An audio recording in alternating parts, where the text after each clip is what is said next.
Okay, we're very proud to welcome here Dr. Anita Waters. She is a sociologist. She obtained her PhD in sociology at Columbia University in 1984. That was actually when we met, actually prior to that. We were both doctoral students and living in New York City, and we were involved in political work together, and we got to know each other. And we are now reestablishing our contact after 30 years of not having seen each other. Thank you, Facebook. Yes, thank you, Facebook, exactly. So it's been really nice. She is presently professor of sociology and anthropology at Denison University in Ohio. She's written 2 books, which I meant to pull out of the shelves. We have them here.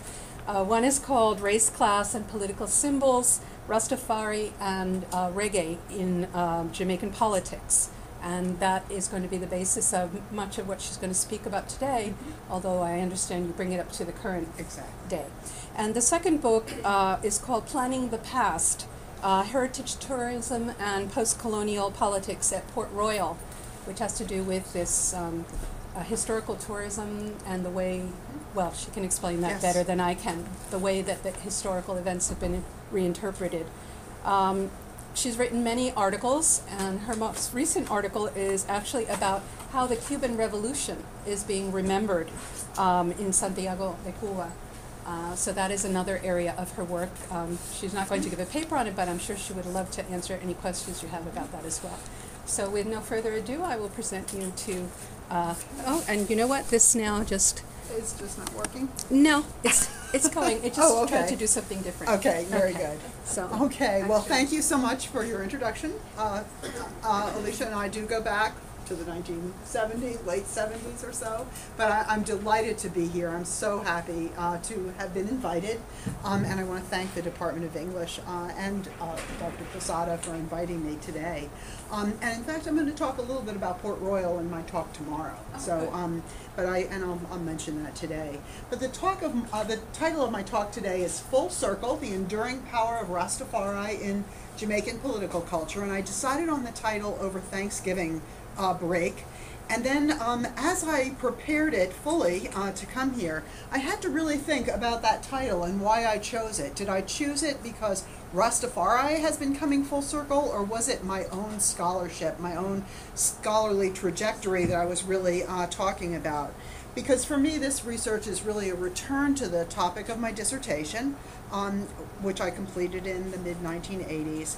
And I returned to it once before, which I'll talk about today a little bit. And then I really had not been keeping up to date with the relationship between the Jamaican government and Rastafari for a number of years, about 6 or 7 years. But then last year I had the opportunity to attend the second Rastafari Studies Conference and General Assembly, which was held at the University of the West Indies at Mona. And here's the flyer for that. This was truly an historic occasion. It brought together for the first time face-to-face the head of the Jamaican national government and a large representation of activists from the Rastafari community in an intense and inspiring dialogue. And I'll talk about that today. The title also is quite literal. I think the conference's presentations and ceremonies showed that in many ways Rastafari had come full circle. In the conference, they returned to incidents that the community had experienced in the 1950s and the 1960s and held these up to a new light. They expressed a level of goodwill towards the Jamaican government that really recalls the days when Michael Manley was hailed as Joshua by Rasta brethren. But in other ways, Rastafari hadn't been coming full circle. It had been forging ahead, and actually community members embraced new strategies to advance their interests and framed the debates in fresh and provocative ways, and also mobilized new human, organizational, and discursive resources, which I'll talk about today. In the research, I will be using the content of this conference to talk about that dynamic relationship between government and the Rasta community, with special attention to contemporary times, when Jamaica has its first female prime minister, Portia Simpson Miller, who was at the conference. Political sociologists believe that political culture makes a difference in the real distribution of resources. Constituencies with different social, economic, and political interests often pursue these interests culturally through symbolic politics. Now, symbolic politics includes more than just the elements we think of as symbols, political symbols, like Michael Manley with his rod of correction in the 70s, or the red, green, and gold of the Ethiopian flag. Symbolic politics also includes code switching, which I know you study here in this department, I'm sure, constructing new historical narratives, and renaming and redefining people and places. So one key aspect of symbols is their mutability, their multivalent quality. That is, they have symbols are very ambiguous. They have many applications, interpretations, and meanings. And so, for instance, when Michael Manley acquired the name Joshua, it meant different things to different constituencies in Jamaica, but they didn't sit down and compare and contrast meanings. So they just took it in different ways. Now, my dissertation was, back in the 80s, asked the central question: how did the Rastafari, a millenarian cult whose beliefs are at odds with most of the electorate and whose membership never exceeds 3% of the population, their members make it a point of pride not to vote, how did that group take on such an importance in political culture? I studied 5 elections from 67 through 80, and in each election I looked at the symbols of Rastafari and reggae music. I looked at who was, what context they were being used in, and to which audiences, and so forth. And my conclusion there really hinged on the mutability of symbols, the ambiguity of symbols. And I looked at the 2 kinds of pressures that politicians of the day felt. On the one hand, politicians in the 1970s in Jamaica, they felt they needed to identify themselves with the masses of Jamaican voters, who were, of course, the unprivileged descendants of enslaved Africans, kept in poverty for generations in Jamaica after the end of slavery by continually oppressive economic policy. And these were the sufferers, to use a word that was current in the 70s. But on the other hand, Jamaican politicians were also under pressure to demonstrate their political maturity, and I put maturity in air quotes there, by engaging in the respectable Westminster Parliament style of political culture, which was bequeathed to them at independence. And having too close an association with the dispossessed class would offend the privileged Jamaican elite, who depended on the exploitation of the masses of Jamaicans to keep them in the upper middle or a better, higher class. Rasta symbols offered politicians an opportunity to align themselves indirectly and inoffensively with the mass of the Jamaican electorate, and that's how they were used. Now, Rasta symbols were probably used sometimes cynically, in a gratuitous or dismissive way. But my research also showed that engaging with the concerns of Rastafari helped change the direction of actual policy in Jamaica. After the 1972 election, when the PNP rode into office on a roots reggae soundtrack, there was greater attention to African history. There were programs designed to assist the urban and rural working classes. There was a reprieve from the repressive police brutality and wholesale harassment of Rastas that had been the practice of the government in the 1960s. The PNP, People's National Party, Michael Manley's party, their symbolic embrace of Rastafari ended up providing the moral authority to defend programs like land lease and the national literacy programs, and to participate in or support African liberation struggles in Rhodesia and other frontline states.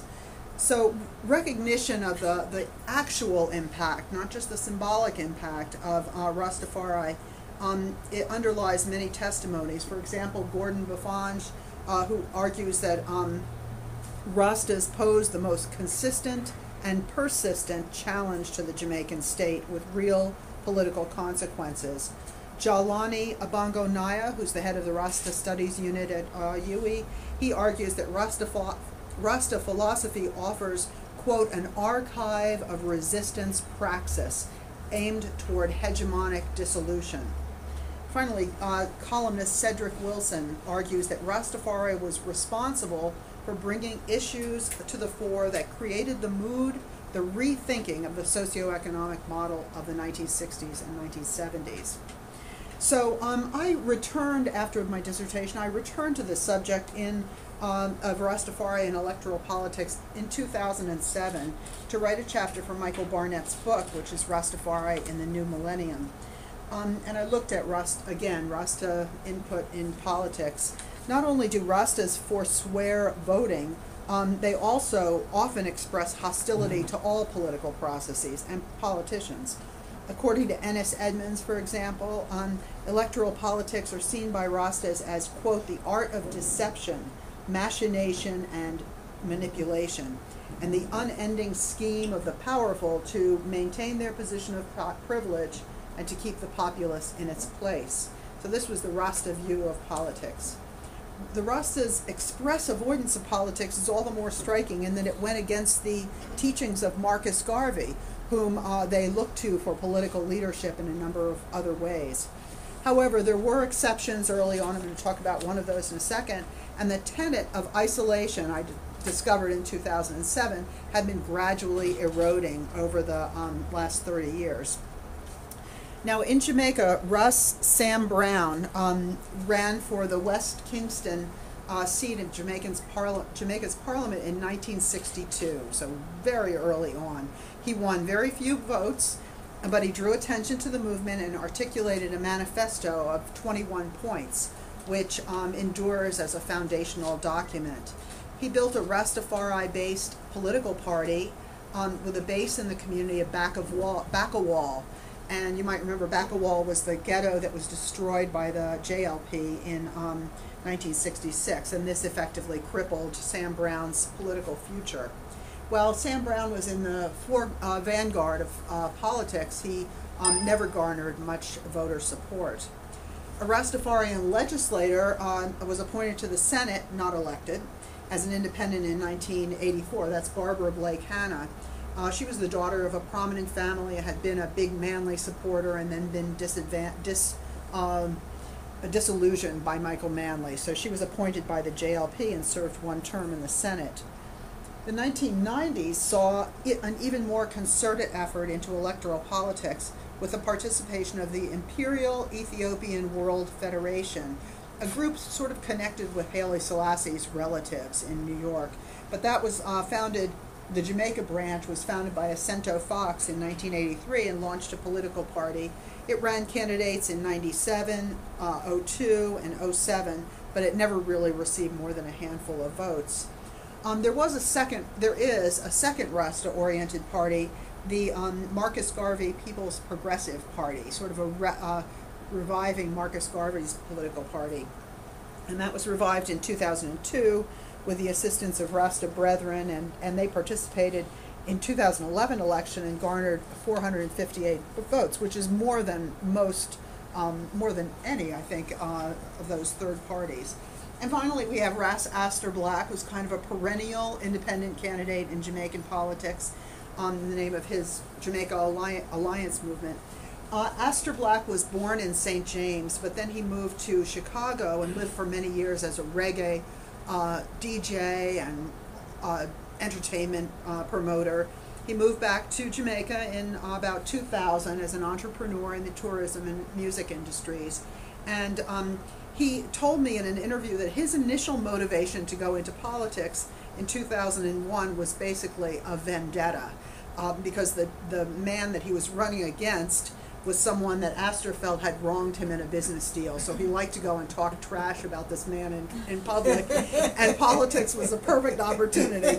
And he's very enthusiastic that way, and really everybody loves him, but nobody really votes for him. And he's also not taken very seriously among Rastafarians. He was at that conference, and I could see how he interacted with other people there. Okay, so coming back to my own research trajectory, after getting reacquainted with Jamaican politics and studying this new Rasta participation in partisan politics, I then dropped out of Jamaican studies for a while. In part, I was severely disillusioned with the People's National Party, which was the party of Michael Manley, one of my all-time favorite politicians. And it once represented, the PNP once represented a real challenge to the conventional Jamaican politics of accommodation to the U.S. and to transnational corporate interests. And it also behaved very badly towards its own leader, and that was Portia Simpson. So in 2006, P.J. Patterson had been a four-term member of, prime minister, and then there was a big struggle, a bitter struggle as to who was going to succeed P.J. as leader of the People's National Party. So after this bitter struggle, grassroots favorite and longtime VP of the party, Portia Simpson, won the election. Her humble beginnings in one of the poorest sections of rural Jamaica just didn't conform to the doctor politics of Jamaica or the doctor politics of the Caribbean. That was Lloyd Best in Trinidad in the 1960s who first isolated or had this term doctor politics, basically after Eric Williams, but there have been a series of doctor politics types. Members of the PNP establishment, especially those who had supported Dr. Peter Phillips for leader, were dismissive of Simpson Miller and deliberately withheld support from her, and even undermined her campaign in the 2007 election. And so the PNP lost the 2007 election, and I thought at the time they deserved to lose that election. They were so badly behaved within the party. And at the time I felt just fed up with Jamaican elitist doctor politics. I felt fed up with Jamaica's tolerance of violence and police brutality, its knee-jerk embrace of capitalism and consumerism, and its homophobia and male-dominated politics. And I just had it with Jamaica. So I packed up my research projects on post-colonial presentation of history and I took them to Cuba, and I thought I would be finished with Jamaica and never go back. But then I had the opportunity to go to this conference, this Rastafari Studies Conference in summer of 2013, and I saw then firsthand how Rastafari had changed and how Jamaican political culture had changed in those 6 or 7 years that I was sort of out of touch. Meanwhile, while I wasn't paying attention, Bruce Golding, here's Bruce Golding, he stepped down. He had his reputation tarnished, you might have heard, by this scandal linking him to the drug kingpin Christopher Koch and the siege of Tivoli Gardens, in which 73 residents were killed by police in their effort to regain control of his garrison community that had been long associated with the JLP. So Bruce Golding resigned as head of the party, and Andrew Holness was elected. And he became Prime Minister, Holness, and then called elections pretty much right away. Elections were held in December of 11, and Portia Simpson, who had been in opposition for 4 years, she came back stronger than ever, very confident, very decisive, and the PNP won by a landslide. So she became Prime Minister again, really, she was briefly, and then she became Prime Minister again in at the beginning of 2012. So the point of time that I want to focus on for the rest of my talk is this August 2013 Rastafari Studies Conference. And I would like to, okay, here's the conference. You can see this was, most of it was held in one lecture hall, which you might know of this lecture hall at UE.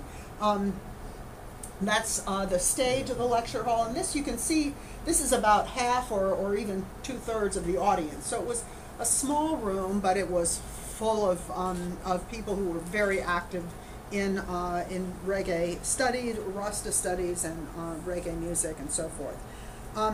I would like to argue that the proceedings of the conference throw into relief developments both in Jamaican national culture, national political culture, and in the practices of the Rastafari community. Symbolically, the conference, and especially its closing ceremony, illustrate the way engagement of Rastafari has had an enduring regularity in Jamaican politics ever since Hugh Shearer first uttered the word "Iman," and that was in 1967, so it's really come a long way since then. And there were many interesting aspects of this conference. It featured about 60 papers and presentations about reparations, repatriation, identity, aesthetics, a lot of different topics. There was one panel that was devoted to retelling the story of the Coral Gardens massacre, which had occurred 50 years earlier, in 1963, and I could talk about that a little bit later if you would like.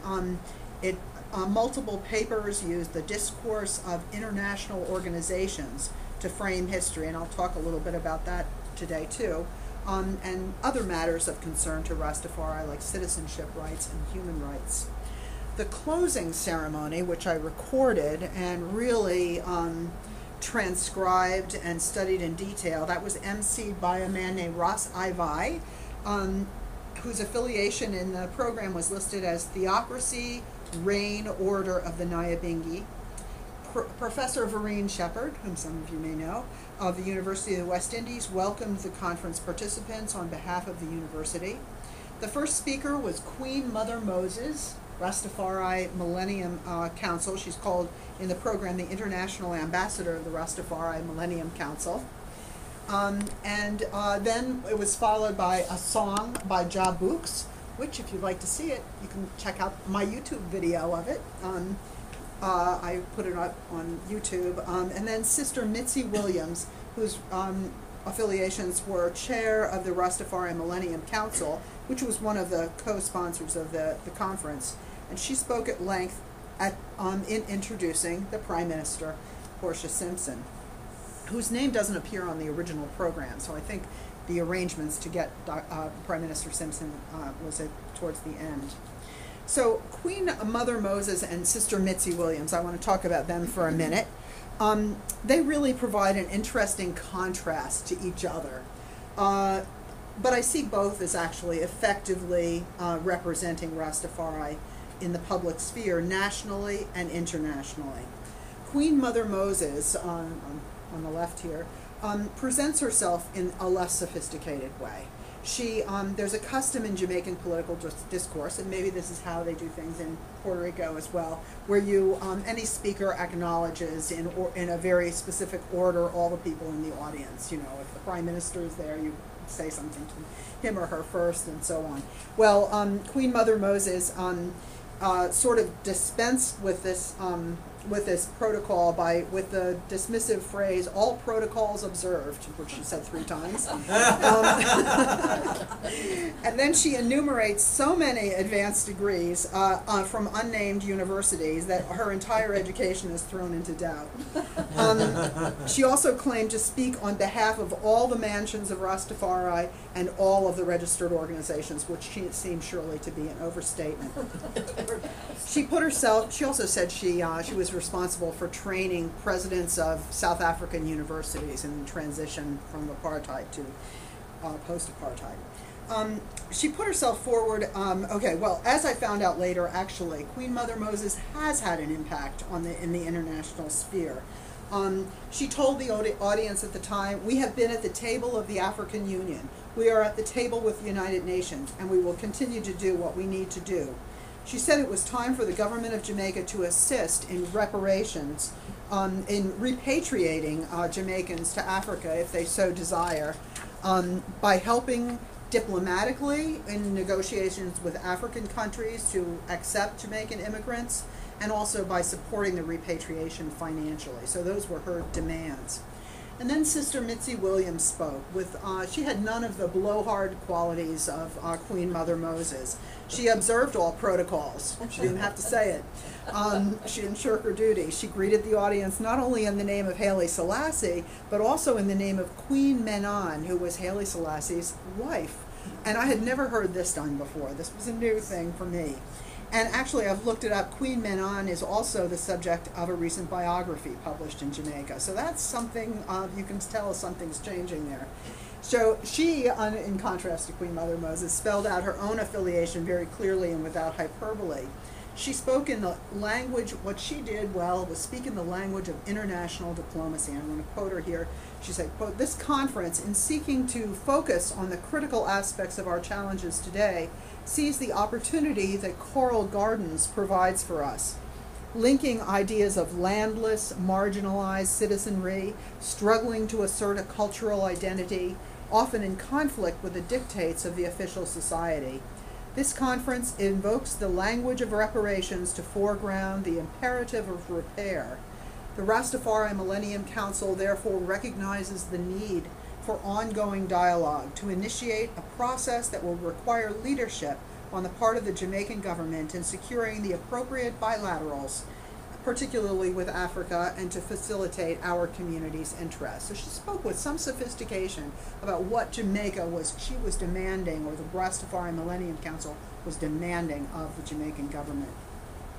She then made very specific asks of that government. Namely, she wanted legislation, quote, that provides reparation and greater security for Rastafari, especially elders and the survivors of this Coral Gardens affair. She wanted the construction of a symbolic memorial, development and training programs, like economic village programs. And then she said, quote, there's an urgent need to address the historic landlessness of the community, especially in light of repairing the problems posed by the destruction of Pinnacle, which was a commune that had been raided in the 40s or 50s even, and other Rastafari communal spaces. We demand recognition of our indigenous rights, the protection of our indigenous culture, worldview, and intellectual property rights, as well as freedom to practice our life choices for our sacrament, that's ganja, food choice, way of ritual, and celebratory practices, unquote. Now, Sister Mitzi closes her speech by reminding Prime Minister Simpson of their reasonings, that is, their meetings, that were begun, quote, when we met just before your departure on your historic visit to Ethiopia for the 50th anniversary of the founding of the Organization of African Unity by His Imperial Majesty Emperor Haile Selassie I, the First. And of course, she almost makes it sound like Portia Simpson was going to Africa to honor Haile Selassie. So that, she requests a follow-up meeting with Portia Simpson or her relevant ministers, concluding with one more reference to indigeneity. She says, quote, all of these issues, Madam Prime Minister, are indicative of our rights and aspirations as a protected indigenous people. So I want to look for a minute at this concept of indigenous people, because, well, the United Nations, of course, has expressly committed resources and symbolic leverage to enhance the rights of indigenous peoples. In some countries, this status means access to substantial assets and benefits. Indigenous people are defined, I looked up how the UN defines them. Indigenous people are descendants of the original people or occupants of the lands before these lands were taken over or conquered by others. Many indigenous peoples have maintained their traditional cultures and identities. Therefore, they have a strong and deep connection with their ancestral territories, cultures, and identities. Now, to many people, it seems self-evident that the indigenous people of Jamaica are the Taino Indians, who were decimated by the Spanish colonists of the 16th century. But the United Nations document goes on to say that the way that indigenous people are identified is simply by stepping forward and claiming the designation. There's no international agreement on the definition of indigenous people. Indigenous peoples decide whether they consider themselves indigenous. This is known as self-identification. Actually, these quotes come from a document that's sort of aimed at high school students looking at what, but it was the clearest statement that I could find from the UN on what indigenous people actually were. Now, there is an NGO that has published a World Directory of Minorities and Indigenous Peoples, and it has included Rastafari in its directory, with an entry that describes the movement in great detail. And interestingly, the only specific person who's mentioned in that document is Queen Mother Moses, who was evidently instrumental in getting Rastafari included in that list of minorities and indigenous people. Okay, so adoption of this discourse of human rights was one of the really striking things about this conference. And in a sense, it is Rasta coming full circle, because even back in the 1960s, Rasta looked for leverage in its own struggles with the Jamaican government by seeking support internationally. Rastas in the 60s made appeals to the Queen of England, for example, for assistance against the Jamaican government. But now the community has had a long experience in Africa with the people who have repatriated, and it has enabled them to make valuable connections with Pan-African diplomacy circles. So besides participation in this African Union conference earlier in 2013, there was Rasta representation in the 2012 Global African Diaspora Summit in Johannesburg, and at least 2 NGOs affiliated with the Rasta community have consultative status with the UN Economic and Social Council. In addition, Rastas have had this long experience in Shashamene in Ethiopia, where repatriation was taking place to Shashamene since the 1960s or so. But there's a community of a few hundred people there, and they've struggled there with property rights, citizenship rights, and other issues of international law, as this community in Shashamene has dealt with its post-Selassie Ethiopian governments. So the Selassie government gave them the land, but after Selassie was gone, they had to struggle with these other governments. But I think the most incredible and moving part of the change has to do with gender, and there I'm definitely not coming back full circle, because in my original dissertation I did not do a gender analysis at all. But the most obvious contrast with the Rasta movement that I studied up through the late 1970s, and this one represented at the conference, was the place of women among the leadership in both the Rasta movement and in Jamaican national politics.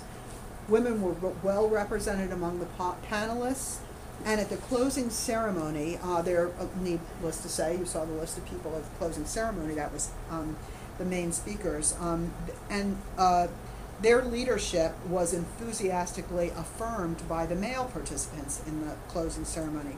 For example, when he was introducing Sister Mitzi Williams, Ras Ivai, who was a very old, respected elder in the Rasta community, said she's a mother not only to her own children, but she has helped to shape the lives of many youths in our community and even outside of her community.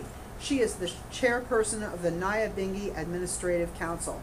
And then he reiterated, he said, we find a sister emerging as the chair of the Nyabingi Administrative Council, and everyone applauded. And then he said, she also, after the passing of our beloved chair, she also emerged as chair of the Rastafari Millennium Council. She has represented the movement well. So he was really affirming of her leadership there. I have a slide of this man.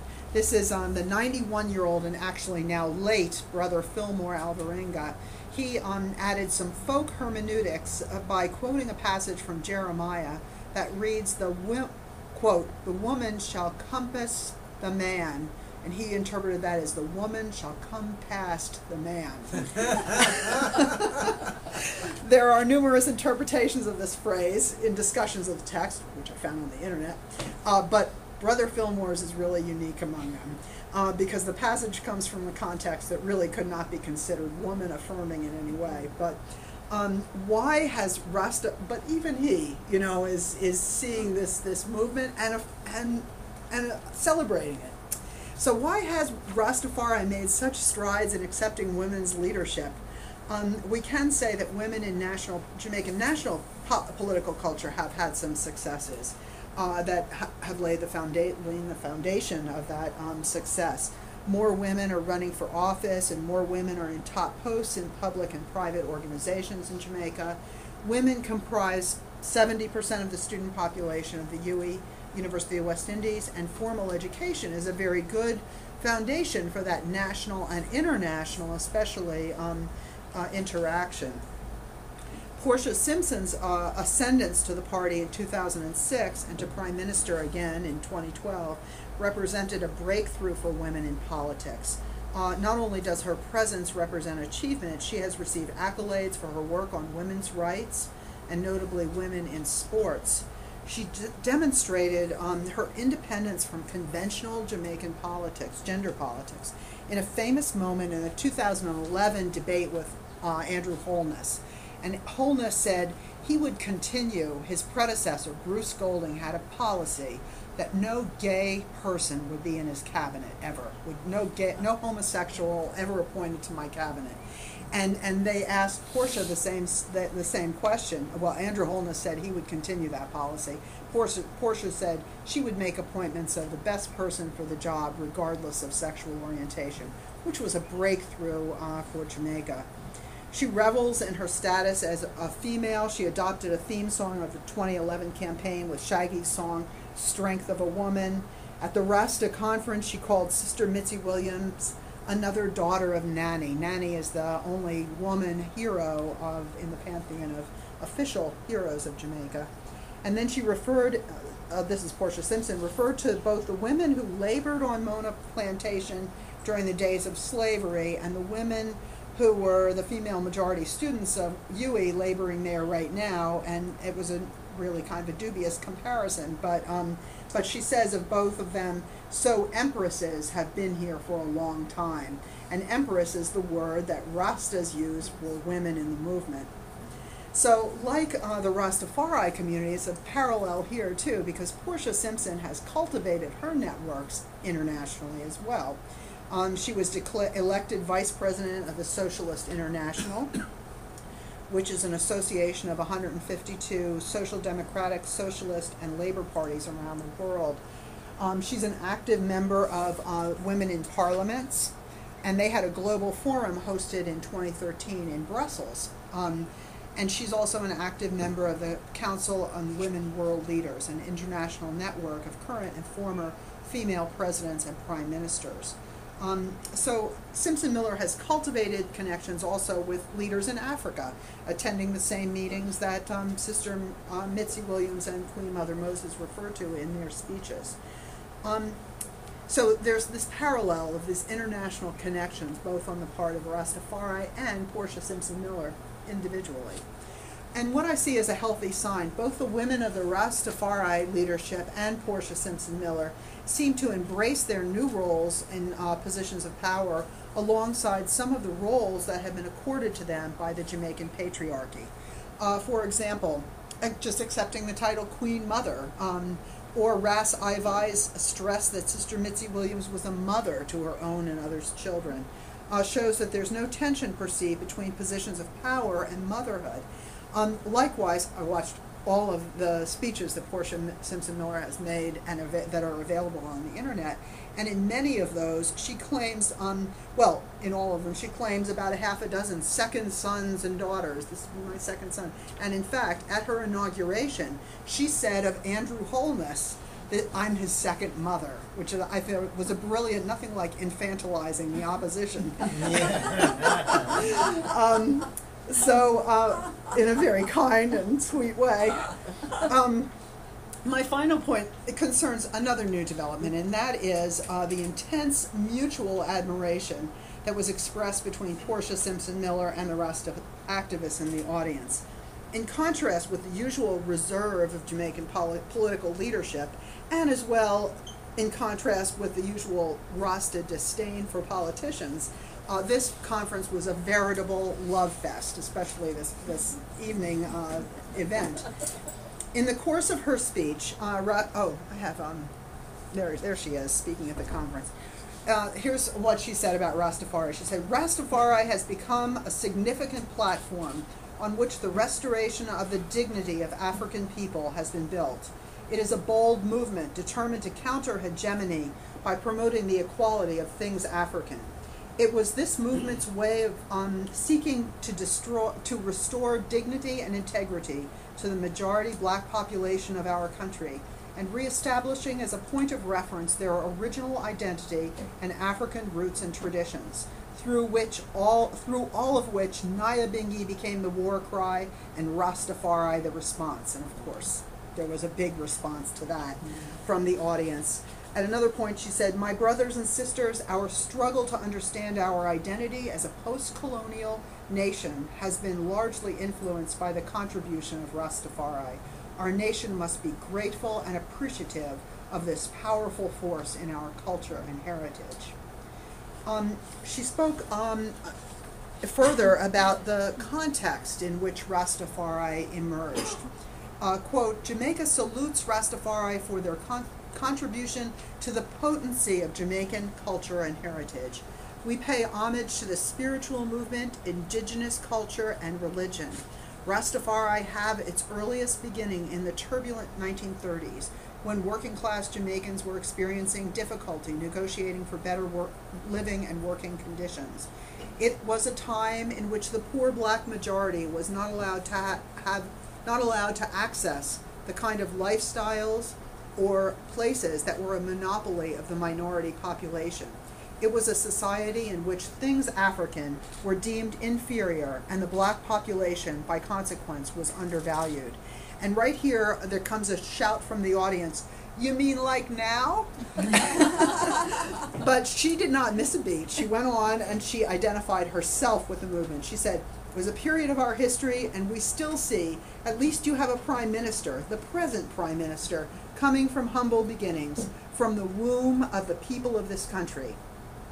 She says, "It was a period of our history, and we still see residues of this even in today's Jamaica, when the black poor was relegated to the underclass and were not expected to rise to any position of power and influence. Rastafari spoke up for the marginalized poor, in which they would build confidence and ultimately their lives and that of their families." So she went on to promise to Mitzi Williams and to the others there that she would continue to meet with them and address their concerns. And then she offered herself as empress. She said, she said to the crowd, "It's the first time Jamaica has a female prime minister," and everyone applauded. And then she said, "And if you want to claim me as your empress, no problem at all." People just went wild. It was wonderful. So, despite the skeptical asides from the audience, the response to Portia Simpson-Miller was extremely positive. After her speech, and there were a series of shorter speeches. One was by Dr. Julius Garvey, Marcus Garvey's son, who had come down from New York. He's a dentist. And then one of the conference leaders ceremoniously gave her a rod decorated with red, green, and gold bands and gold tassels, and he said, "This is a symbol of your new title, Empress." Given the influence that Rastafari and reggae had in the 1970s, early 70s to mid-70s, I wonder what might come out of this new rapprochement between Rastafari and the Jamaican national government. Will Rastafari guide the popular momentum among Jamaicans towards real policies that affect real resources and opportunities? Given the history of the relationship over the decades, I can imagine that a positive relationship will confer advantages actually on both sides.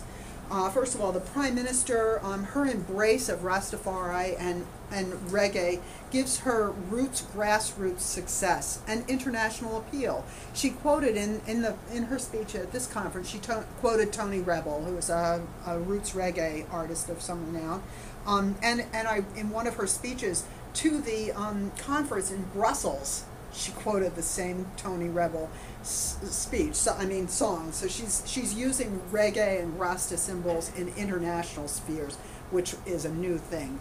Would not have happened back in the day. I think there will also be benefits to the Rasta movement, which will gain prestige and visibility both at home and abroad. Since the conference took place, the PNP government has taken steps to legalize ganja, and Rasta entrepreneurs are setting up agricultural associations, and they're buying land for cultivation, and it seems there may be some substantial economic opportunities opening up in rural Jamaica for the Rasta community. So finally, to return to my title of The Full Circle, I think it's actually more apt as a description of my own circuitous research trajectory than it is of the new mutuality and coinciding of interest between Rasta and the Jamaican government, which truly is new. But I'm happy that I'm returning to a subject that I found fascinating in the 70s and the 1980s, and I'm happy to say it still is a fascinating field. So thank you very much. I have a final slide. Yes. I'd be happy to have questions. The status of the African Ethiopian part of the government that was initially given to the movement, and Right. many blacks went there and settled. Are Yes. they politically a part of Ethiopia? Or? It's very much in dispute, actually. There's a community. It was Shashamene, and they live there. They're very isolated. There's a new book out. I can't remember the name. The New Zion or something by Erin McLeod, where she evidently, I think she went to Shashamene hoping to study the Rasta community there, and actually could not gain entry because they're very closed and not very trustful of strangers. So she instead studied the Ethiopian, the way the Ethiopians around there were accepting or rejecting of the Rastas in that community. So there have been disputes about. There was land given by Selassie. Some of that land has been taken back again, and they don't have access. So there's disputes between that community and Ethiopian government. So they have not been welcomed in the Ethiopian society as they had hoped they would be. Well, I think my question has been answered, but I was going to ask you about repatriation. Mm-hmm. You said to Africa, and I thought, well, where? I mean, that's a huge continent. Yes. Is it Ethiopian? Well, basically, or what? Ethiopia is where they traditionally have wanted to go back to, Mhm. of course, but because of these ongoing political or international law problems that the community has there, like they're not considered citizens. They have opened up the possibility of other countries in Africa accepting repatriated Jamaicans who want to come. And that's one of the things, like Sister Mitzi and Queen Mother Moses, they want Jamaica to go to Africa and negotiate with governments to allow Jamaicans to move back there. So there's an effort to get new opportunities to repatriate to the continent. But are they welcome in general, or is it kind of like? I think it depends. Interlopers. I think it depends on where maybe there may be labor needs or something that certain countries have that they might be able to incorporate Jamaicans moving from or other Caribbean people, Rastafarians moving back to Africa. So I think that's one thing they really want the Jamaican government to start taking a look at and helping them do that. What percentage of the Jamaican population wants to be repatriated? Oh, I'm sure it's a very tiny. I think most Jamaicans would be happy to move to New York rather than go back to Africa, actually. Yeah. So I think it's a very small number. Yeah, and I think there's like 200 or something people in Shashamene. That's very hard to pin down how many people are there. Yes. You had mentioned that Rastafarians made a point of boycotting elections, that they didn't vote. And yet they ran candidates. Yes. And then were surprised that they didn't get many votes. Could you expand on that? Yes. You know, Yeah, there were a couple of people, like Sam Brown was really the only one early on who was very who really wanted to use, and he was continuing the trend that Marcus Garvey had started. Marcus Garvey had the Progressive People's Party back in the 30s or so. So Sam Brown, I think, felt he was a continuity, of that movement. But they feel like they're sojourners and strangers in a strange land. When I went, for example, to do the initial research, they felt that they were not Jamaicans. They were Ethiopians just sojourning in Jamaica. And for that reason, they didn't want to participate in things statical, things to do with the state. but if they ran candidates, obviously they seem to be. That seems to be contradictory. Yes, there are some why they changes didn't going win. on, and there were few. I think it is debatable. I think there's still many groups of Rastafarians in Jamaica, and I must say, I think there are groups of Rastas in Jamaica that didn't like this conference. and stayed home from the conference, didn't go. They don't even want to go on University of West Indies campus, and so there's not a lot of unity among Rastas right now. So are most of the Rastas in Jamaica of Ethiopian descent? No, they're That all just started. what I mean, they're all because descended of. Ethiopian, Yeah, they're all. I mean, the African people of the people of African descent in Jamaica are descendants of the West Africans who were enslaved. But they believe they're. I mean, in the bigger sense, they're descendants of Ethiopians. And I mean, the way Rastafari started was in 1930. We had when Rastafari was coronated, and he took the name Haile Selassie. And just prior to that, Marcus Garvey and others had been preaching from the Bible, look to Africa, for a prince will be crowned and he'll be your savior. And so they interpreted that as he was the deity, the Messiah, who would save them and bring them back to Africa. And as I read that, I mean, I mentioned that the Rastafarians were a millenarian group, but people would, I don't think you could say that anymore. But back in the 70s, they really didn't think that they were going to die. They thought that they were going to repatriate to Africa, and it was much more, you know, even Bob Marley's funeral, for example. Some people didn't go to that funeral because if he died of natural causes, there was the wages of sin is death. He must have been sinning or something. So they didn't. Yeah, that just reminds me of a film I saw about Bob Marley. I think it was called One World. But it talks about a big concert that Marley and his family gave in Ethiopia. And it shows them going back, and they stick out like sore thumbs walking around on the streets, you know. And you notice the comments, they cannot communicate with the people.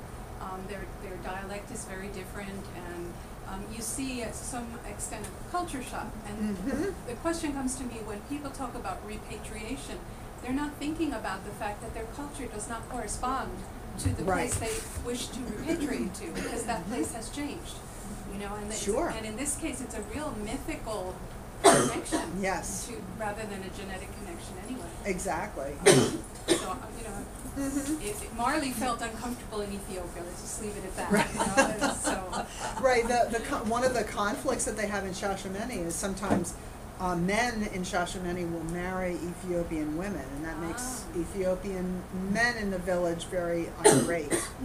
So these Jamaicans may have some slightly more resources than the Ethiopians living around them. So there's all kinds of opportunities for conflict there. Well, the definition of indigenous indigenous people is I mean, how would you ever find a definition that would apply to anybody? Yeah, that's true. But everybody came from somewhere. Yeah, that's true. And if you think about it, I mean, I study. In my department, as part of the anthropology program, we always talk about to our intro students about physical anthropology. So I like to tell people, well, we are all Ethiopians, probably. You know, if you go back far enough. 150,000 years. Yes. Right, exactly. Can I ask you, I feel the same kind of quandary that you feel, and that is, here you have Manley who won. Yeah. And he was very much connected with the Rasta. And how did that happen? What made him take that up? Well, and then what made him able to win because of that? Yeah. Reggae music, maybe. Yeah, he did. I mean, in 1972 election, which was the first one he won, he did what he called sounds. Well, it was a very interesting time. I guess the reggae comes in even more than the Rasta at that point. Yes. But the JLP government at the time was very oppressive of reggae music that was political in any way. So it banned a lot of songs. They weren't allowed to be shown, listened to, or played on the radio. So Manley hired the bands that had their music banned and took them on a road show and went around the around the island to all the small towns, and they'd have a little reggae show with all these great bands, including Bob Marley and the Wailers at the time, and they would have the stage show and all these bands, great bands would play, and then Manley would come out and give a speech. So people were coming for the music, I think, at that point.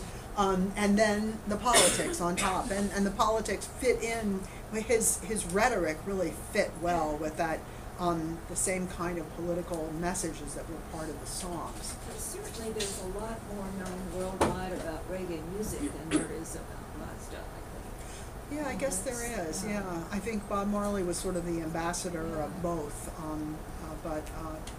and Rastafari is really big in Africa, apparently now, and it's changing. There's a lot of books that have been written about international Rasta communities, some of which deify Marley himself, so, it's a different, yeah, that's a Maybe new Marley is the development. Messiah. Yes. So, yeah. You had mentioned at the beginning something about Rastafarian activism. Now here we have another Yes, I say but activist. they were isolated. They didn't want to participate. So what is the activism? Right. Well, I think I think I really had to choose that word, and I don't think they would use that word to describe themselves. But when I looked at who was in that audience, they were people who were, they were trying to organize their groups. They had this proliferation of organizations like the Nyabingi Council, Administrative Council, and the Theocracy this, and the Rastafari Millennium Council, and the Coral Gardens. I mean, there's a proliferation of organizations, and that's what I use to describe activists, people who are organizing, trying to organize their community in some way, and make demands, even though they might not see themselves as participating in government, or, I think probably many do vote nowadays, but they also are very active in their political participation. Yeah. Unless somebody No. else has a question, I Oh. just have a comment. Go ahead. Well, when I was studying in Jamaica, I remember being really impressed by people's consciousness, and on the campus certainly too, about the African ancestry. Ah. And I remember I was comparing to Puerto Rico, and we have a lot of African ancestry here too, but obviously it's very, a different situation. But no, here it's Boricua. It's Right. our Puerto Ricanness that is important. I know that this department has tried to organize something to recognize the African ancestry, but